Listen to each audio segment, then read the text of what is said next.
नमस्कार, मी दीपाली. बालविश्व मराठी बेबी वर्ल्डमध्ये सर्वांचं मनापासून स्वागत. सध्या उन्हाळा चालू आहे. दिवसेंदिवस उष्णतेचं प्रमाण हे वाढतं आहे आणि त्याबरोबरच लहान बाळं किंवा लहान मुलं आजारी पडण्याचं प्रमाण सुद्धा वाढतं आहे. उन्हाळ्याच्या दिवसामध्ये जनरली आपण पाहतो की मुलांना घामोळे येणं असेल, हीट स्ट्रोक येणं, ताप येणं, बाळाचं डायजेशन इम्बॅलन्स होणं, बाळाला भूक न लागणं, सर्दी, कफ, खोकला, ताप येणं यासारख्या गोष्टी तर चालूच असतात. आणि अशा वेळी मग पालकांना एक प्रश्न पडतो की उन्हाळ्यामध्ये नक्की मुलांना काय खायला द्यावं की जेणेकरून बाळाला ते व्यवस्थित पचेल, बाळाला ते बाधणार नाही, सर्दी, कफ, खोकला होणार नाही किंवा बाळाचं जे वजन आहे हे सुद्धा व्यवस्थित राहायला मदत होईल. तर आजच्या व्हिडिओमध्ये उन्हाळ्यामध्ये मुलांना निरोगी ठेवण्यासाठी मी तुमच्यासोबत काही अशी फूड आयटम्स तुमच्यासोबत शेअर करणार आहे जे पदार्थ उन्हाळ्यामध्ये लहान बाळांसाठी किंवा लहान मुलांसाठी वरदान ठरणार आहे. कोणते असे पदार्थ आहेत जाणून घेण्यासाठी व्हिडिओ शेवटपर्यंत पाहत राहा. व्हिडिओ आवडला तर व्हिडिओला लाईक, शेअर, कमेंट करा. चॅनलला नवीन असाल, आतापर्यंत सबस्क्राईब केलं नसेल तर सबस्क्राईब करा आणि शेजारी असणारे जे बेल आयकॉन आहे तेही प्रेस करा जेणेकरून येणाऱ्या नवीन व्हिडिओचं अपडेट तुम्हाला मिळत राहील. वळूया आपल्या आजच्या टॉपिककडे.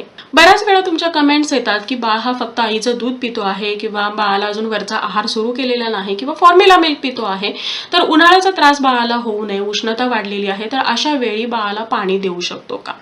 लक्षात घ्या, जे बाळ फक्त आईचं दूध किंवा फॉर्म्युला मिल्क पित आहे अशा बाळाला तुम्हाला एक्स्ट्रा पाणी देण्याची गरज नाही पडत.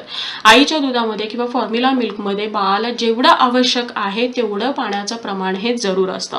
त्यामुळे तुम्हाला बाळाला पाणी न देता थोड्या वेळाने फीडिंग करत राहायचं आहे. ब्रेस्ट मिल्क द्या किंवा फॉर्म्युला मिल्क द्या, पण थोड्या वेळाने तुम्हाला बाळाला हे फीड द्यायचं आहे, ज्यामुळे बाळाला आवश्यक तेवढं पाणीही मिळेल आणि उन्हाचा त्रास सुद्धा होणार नाही. जेव्हा तुम्ही बाळाला एक्स्ट्रा पाणी देता तर एकतर या दरम्यान बाळाचं पोट लहान असतं, बाळाची भूक लहान असते, बाळाची न्यूट्रिशनल रिक्वायरमेंट ही जास्त असते. पाण्यामध्ये कोणत्याही प्रकारचं न्यूट्रिशन नाही आणि बाळाचं पोट हे अशा न्यूट्रिशन नसणाऱ्या गोष्टींनी जर भरलं तर बाळ दूध पिण्याचं प्रमाण कमी होईल किंवा फॉर्म्युला मिल्क आहे हे घेण्याचं बाळाचं प्रमाण कमी होईल आणि नक्कीच बाळाला जेवढे आवश्यक आहे तेवढे पोषक घटक मिळणार नाहीत. बाळाचं आजारी पडण्याचं प्रमाण वाढेल, बाळाचं वजन कमी येईल.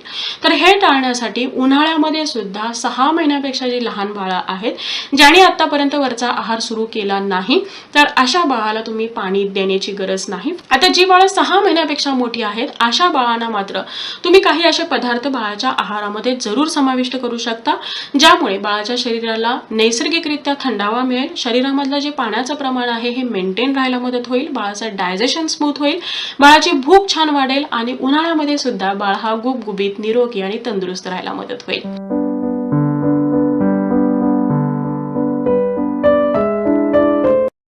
उन्हाळ्यात उष्णतेमुळे मुलांची भूक कमी होते. अशा वेळी मुलांचा आहार घेण्याचं जे प्रमाण आहे हे सुद्धा कमी होतं. मुलं हे कमी खातात. तर या दरम्यान मुलांना कमी का असेना परंतु सकस, ताजा आणि कॅलरी युक्त जर आहार तुम्ही मुलांना देत असाल तर सर्व प्रकारचं पोषण मुलांना मिळेल आणि बाळाची, लहान मुलांची वाढ ही योग्य प्रकारे व्हायला मदत होईल. उन्हाळ्यामध्ये उन्हाचा त्रास होऊ नये, मुलं निरोगी राहावीत यासाठी मुलांच्या आहारामध्ये भरपूर अशी फळं आणि भाज्या, जे विशेषतः उन्हाळ्यामध्ये येतात अशी सर्व प्रकारची फळं आणि भाज्या मुलांना देऊ शकता. फळांमध्ये विशेषतः कलिंगड, टरबूज, संत्री, आंबे, अननस, द्राक्षी अशी जी रसाळ पाणीदार फळं आहेत आणि त्यांचे ज्यूस असतील, मिल्कशेक आहेत, ते मुलांना तुम्हाला द्यायचे आहेत. आंब्यामध्ये उष्णता असल्या कारणामुळे याचं जे प्रमाण आहे हे मर्यादित ठेवायचं आहे. फळांमध्ये भरपूर असं पाणी असतं, ज्यामुळे डिहायड्रेशन होणं, पोट साफ न होणं, उष्णतेमुळे घामोळे येणं किंवा उष्माघात यासारखा जो काही प्रकार आहे हा मुलांना होत नाही. घरामध्ये बनलेली उष्णता कमी करणारी आणि पाचक अशी सरबत आणि इतर पेयांचंही प्रमाण मुलांच्या आहारामध्ये असायला हवं. यामध्ये तुम्ही लहान मुलांना लिंबू पाणी, बाळ 1 वर्षापेक्षा मोठं असेल तर लिंबू सरबत, नारळ पाणी, कोकम सरबत, उसाचा ताजा रस, लस्सी, ताक, दही, सोलकढी, कैरीचे पणे, काकडीचा ज्यूस, जलजिरा म्हणजे जिऱ्याचं पाणी, पुदिन्याचं पाणी असे सर्व प्रकारचे पेय मुलांच्या आहारामध्ये देऊ शकता. फळांच्या ज्यूस आणि सरबतांमध्ये साखरेऐवजी जर तुम्ही खडी साखर वापरत असाल तर ते लहान मुलांसाठी जास्त फायदेशीर ठरेल. नारळ पाणी, लिंबू पाणी, कोकम सरबत, उसाचा ताजा रस हे सगळे पेय मुलांना 6 महिन्यानंतर तुम्ही देऊ शकता. फक्त साखरेऐवजी तुम्हाला गुळ किंवा खडी साखरेचा वापर करायचा आहे. उन्हाळ्यातील सर्व त्रासांपासून मुलांचा बचाव करण्यासाठी बाळाला दररोज दही देणं सुद्धा तेवढंच आवश्यक आहे. घरी बनलेले ताजे, आंबट नसणारे आणि रूम टेम्परेचरवरती असणारे जे दही आहे हे तुम्ही बाळाला 6 महिन्यानंतर जरूर देऊ शकता. दह्याचे वेगवेगळे प्रकार सुद्धा बाळाला देऊ शकता. बाजारात मिळणारे कोल्ड्रिंक्स असतील, आईस्क्रीम आहे किंवा इतर प्रोसेस्डची पेय किंवा पदार्थ आहेत हे या दरम्यान देणं शक्यतो टाळावं. भाज्यामध्ये सर्व प्रकारच्या हिरव्या पालेभाज्या, फळभाज्या मुलांच्या दररोजच्या जेवणामध्ये असणं आवश्यक आहे. यामध्ये विशेषतः दुधी भोपळा, पालक, टोमॅटो, कोथिंबीर, पुदिना, कांदा, काकडी, बीन्स, रताळे अशा सर्व भाज्यांचा आणि विशेषतः उन्हाळ्यामध्ये येणाऱ्या सर्व भाज्यांचा समावेश मुलांच्या आहारामध्ये असायला हवा. 7 महिन्यांपेक्षा मोठ्या मुलांच्या आहारामध्ये तुम्ही धान्य आणि कडधान्यांचाही समावेश करू शकता. जी धान्य पचण्यास थोडीशी जड असतात अशा धान्यांचा सहसा उन्हाळ्यामध्ये समावेश करणं टाळावं. परंतु ज्वारी, नाचणी, ओट्स, बार्ली, तांदूळ अशी जी धान्य आहेत ही उष्णताही कमी करतात, पचायलाही हलकी असतात, शिवाय मुलांना आवश्यक असणारं सर्व प्रकारचं पोषण देतात. त्यामुळे अशी जी धान्य आहेत ही धान्य तुम्ही वेगवेगळ्या प्रकारे मुलांच्या आहारामध्ये समाविष्ट करू शकता. गहू आणि मैद्याचे जे पदार्थ आहेत हे पचण्यास थोडेसे जड असल्या कारणामुळे उन्हाळ्यामध्ये याचं जे प्रमाण आहे हे अत्यंत कमी ठेवावं. बाजरी उष्ण असल्यामुळे उन्हाळ्यामध्ये सहसा याचा समावेश टाळावा. कडधान्यामध्ये म्हणाल तर भिजवलेले आणि मोड आलेली सर्व प्रकारची कडधान्य तुम्ही मुलांच्या वयानुसार आणि मुलांच्या डायजेशन नुसार मुलांच्या आहारामध्ये समाविष्ट करू शकता.